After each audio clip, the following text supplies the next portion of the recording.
As Marcus Aurelius once said, think of yourself as dead. You have lived your life. Now take what's left and live it properly. Live not with regrets or longing for what was, but live with purpose, passion, and gratitude for what remains.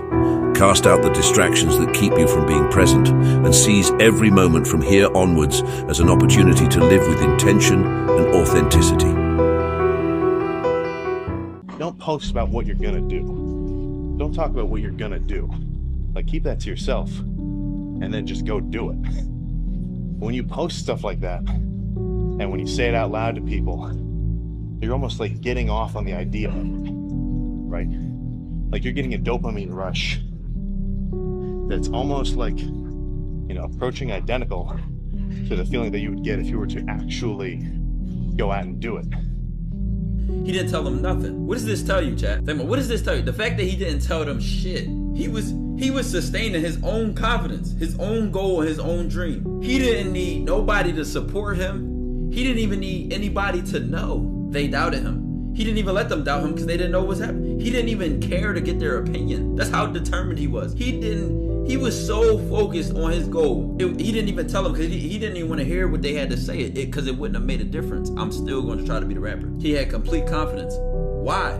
Because he got it from himself. He asked himself, do he want to rap? And he said yes. And he said, what the fuck am I going to do? I'm going to go to school up in New York? I'm not even going to tell my family. I'm not even going to tell my family I want to do this shit. As long as I know I got it. Your opinion, if I already know you're not going to support me or you're going to say I'm crazy, it's no point in me asking. And on the opposite end, he don't need their approval. He's not looking for their approval. All he's looking for is to achieve his goal. Fuck how they feel, fuck what they think. I'm focused on my goal. Have you ever stayed up late with someone knowing you were going to be tired in the morning, but it didn't matter at all because it was worth sleeping less to have a great time with that one person?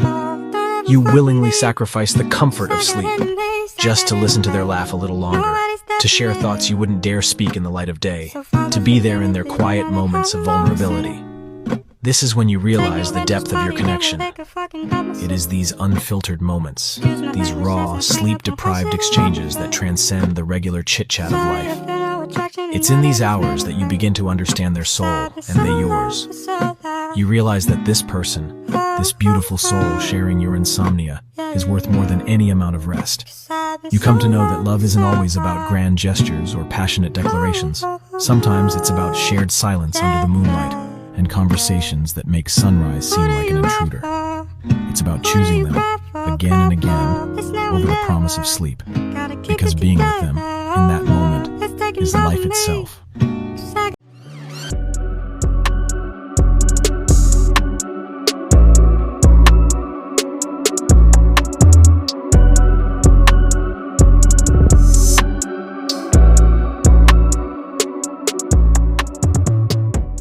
You can't stop.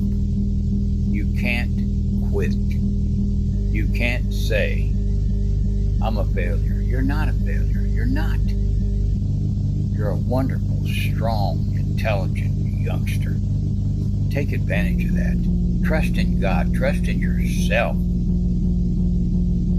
And step forward. Put one foot in front of another. Young people, without you, this world is nothing. Nothing. You are the backbone of this world. You are the future leaders of this world. We need you. We need your minds. We need your hearts. We need your lives. We need your loves. We need you to care, and I know that you do care. You don't have to have a doctorate or a PhD or a master's degree. What you have to have is determination. You have to have an inner will to get things done. You have to have a desire, and I know the desire is there. So you can do it. I did it. You can do it. I'm 76, and to my last breath, I will encourage young people because I love them. I just wanted you to know that people like me, old soldiers, old people, we understand. And as old as I am, I would pick up my cane and defend you to my last breath. Just remember, never quit. Never quit. Don't look at him, look at me. When you were in your lowest moment, and you were alone, I did not turn my face from you. I saw you. Do you see me?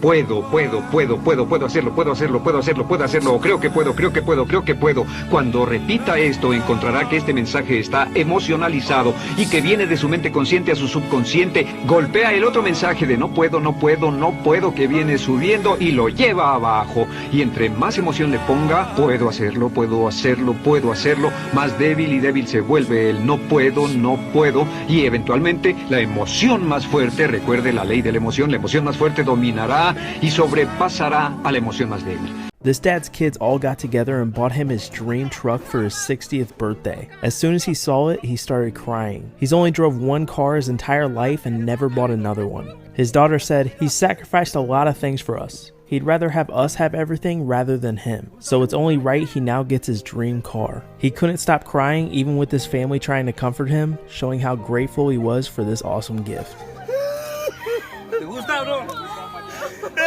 This high school senior tries to embarrass his little brother by dressing up in a new costume every day when he gets dropped off by his school bus. His little brother always tries to push him away while smiling when he goes for a hug. The older brother said, "Knowing I'm going to college next year and won't see him on a daily basis, I thought this would make things more memorable and strengthen our bond as brothers." This is an actual high school cafeteria in Texas. It has a Subway, Pizza Hut, and many other restaurants. Unreal.